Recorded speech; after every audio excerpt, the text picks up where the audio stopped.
Krystal, what are you taking a look at? Jon Stewart just absolutely took Larry Summers to the woodshed over his terrible, terrible ideology, and it is glorious to behold.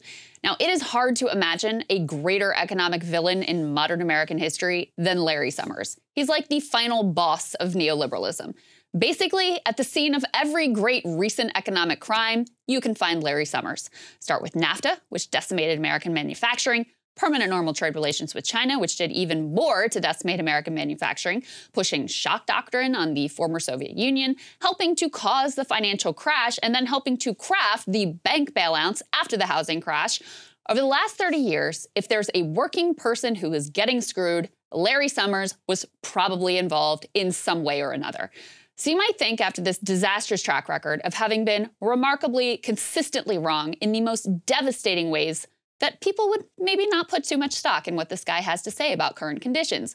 But boy, oh boy, would you be wrong. Because being disastrously wrong in service of an elite-friendly message is actually going to bolster your credentials in Washington. As a result, Larry has emerged as one of the leading advocates of the Fed crushing workers in service of fighting inflation, while allowing corporations to use the excuse of inflation to price gouge to their heart's content. And it is this morally reprehensible position that Stewart nails him on. Just take a listen. What basically happened to us is we had massive stimulus and an economy that could only produce so much.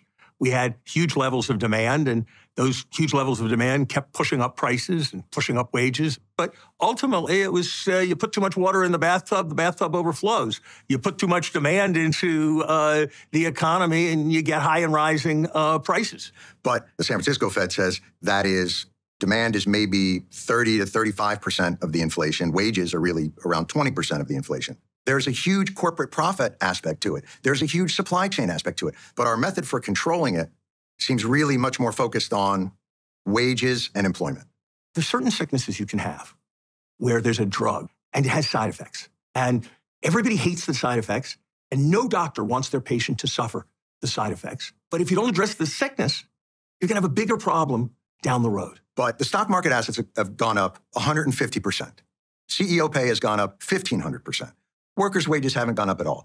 I think you're misdiagnosing the sickness. Take your medicine, people. Now, sometimes Jon will play a rube in these interviews and do a kind of like, I'm just a regular guy asking questions shtick. But here he really drops the act, and he comes with the receipts, even as Summers condescends to him with his BS analogies about the bathtub and about taking our medicine. Take a look at this chart from the Economic Policy Institute, which breaks down the factors that have, in fact, contributed to inflation. As Jon correctly notes, while unemployment is low, most of the workforce has actually seen a pay cut due to inflation. Here you can see that in past inflationary periods, wages were, in fact, the largest driving force of those price increases. That's the light blue bars that you see in this chart. That is not even close to the case right now. Corporate profits, i.e. price gouging, accounts for about 54% of price rises. Non-labor inputs, i.e. supply chain issues, account for about 38%. Labor cost, a mere 8%. So all this crap about workers having it too good, it's garbage. Yet the primary mechanism we're using to fight inflation is a tool that is only able to impact that roughly 8% of the issue, which comes from labor costs. And actually, it could make the supply chain issues get worse. So it is no wonder that thus far, crushing labor alone has not checked inflation, since wages only account for a tiny fraction of what is actually going on here. Another great part of this interview, Larry Summers asserts that this corporate profiteering isn't really price gouging. It's just the free market working its magic. Jon checkmates him on this one, too. Take a listen. The tools that we have, though, are basically saying to somebody, everyone's paying more for gas and groceries, and that's really hard. So here's what we're going to do. We're going to throw 10 million of them out of work so that we all don't have to share that burden. Why aren't we attacking corporate profit in any way? Because that's been estimated to be 30% of inflation. Isn't this show going to be on Apple TV? Correct. And I think Apple TV is worth about 5 times as much as Exxon. I think Apple's price, since the stimulus began, Apple's value has gone up by about $1.2 trillion. Right. That's $4,000 for every American, just an increase in the value of Apple. You just made my point for me. Do you feel that Apple is somehow gouging or doing something wrong? Yes, of course. So, and Exxon is, and Mobile. Okay, so let's talk about Apple. Let's talk about Apple. Do you think Apple should just sell phones for less and not have enough phones? What would you have Apple do? You're saying to me, John, market forces are market forces. And if demand goes up, are you suggesting, young man, that Apple should charge less than they could charge? Let me flip that on you.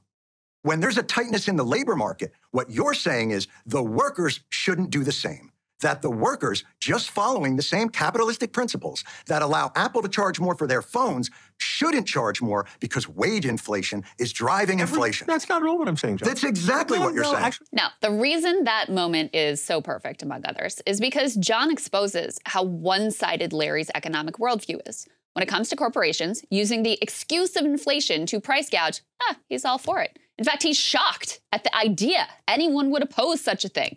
But when it comes to some small slice of the workforce getting a higher wage because of a tight labor market, well, this must be stopped, and we must use the blunt force instrument of the Fed to make sure it happens. Now, we can see this contradiction in Larry's current stance on the Silicon Valley bailout as well. He's all free market, rah-rah, when it means record-breaking profits. But literally within an hour of SVB's collapse, he was out calling for a very non-free market bailout to protect the well-heeled VCs and their portfolio companies. He even went so far as to say, now's not the time for discussions of moral hazard. No, of course not. Even though the government response has now greenlit reckless behavior from the entire banking sector with a promise that the U.S. taxpayer will backstop the risk and clean it up, no, now's not the time to talk about that moral hazard. You'd be shocked to learn he had quite a different view when it came to helping students deal with their crushing debt burden. Larry Summers is the living, breathing embodiment of socialism for the rich, rugged individualism for the poor. Right now, at this very moment, he is both, at this time, in favor of Fed loosening to help bankers and wealthy depositors and Fed tightening to hurt working people. Does it get any clearer than that? He is also the living, breathing embodiment of how the people with the most catastrophic records get treated as the most serious people in Washington. Yesterday, as we noted in the show, was 20 years since the Iraq War invasion. Just take a look at where all the Iraq War fraudsters are now. Doing better than ever. As long as your disasters and lies are in service of the regime, you will be celebrated. You'll be showered with power and with riches. Kudos to Jon Stewart for at least giving us the satisfaction of watching this man squirm, because trust me, Larry Summers is not finished trying to ruin your life. And like so many before him, Larry Summers dramatically said, "Hey guys, ready or not, 2024 is fully upon us now, and Soccer and I have been brainstorming ways that we can really up our game for this critical election." Yeah, we rely on our premium subs to expand our coverage, to add staff, to upgrade the studio. We just want to give you the best independent coverage of this election, which is possible. So if you can help us out, become a premium subscriber today, breakingpoints.com, or the link is down here in the description video. It really means the world to us, and if you like what we're all about, this is the best possible way to keep us 100% independent, working only for you.